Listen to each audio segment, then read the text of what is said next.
Yes, hello mga ka-Lifes Moms. So ito na nga, medyo matagal-tagal na din tayong hindi nakapag voice over vlog. So ito na nga, worth it naman mga ka-Lifes Moms, no? Yung ating ilang days na walang uploads dahil ang ating new update for today's video ay talaga namang proudly presenting as always ang inyong lingkod dahil ang menu na ito mga ka-Lifes Moms ay yung idea is nakukuha ko sa panonood ko ng mga vlogs, yung mga moms vlogs, ayan, yung mga nakabase sa ibang bansa, ganyan. So, kumukuha tayo ng ideas, pero dahil ka-Lifes Moms, PH ang inyong lingkod, aba ay with a twist of Philippines version. So, ito na nga mga ka-Lifes Moms, simpleng egg lang naman. So, ito pala mga ka-Lifes Moms, bago ang lahat ay breakfast menu ideas po ito, no mga ka-Lifes Moms. So, ito na nga, scrambled eggs with celery, onion leeks. Ayan, simpleng suti-suti lang. And then,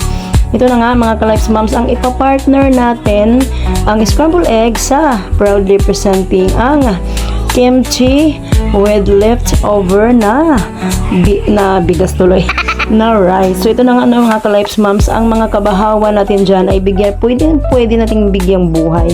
So ito na nga mga ka-Lifes Moms, no, sobrang legit.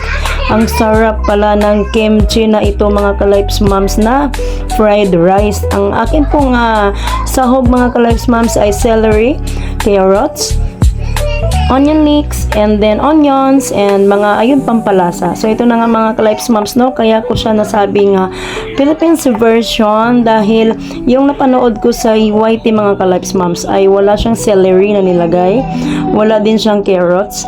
So simpleng kimchi lang, and then nilagyan lang niya ng pampalasa. So ito na nga mga ka-Lifes Moms, nagustuhan ng aking mga kiddos, hindi ko in-expect ang kanilang feedback. Sobrang ang sarap daw. And then ubos na ubos, said na said, talagang malinis. Ayun, malinis ang aming mga kawali.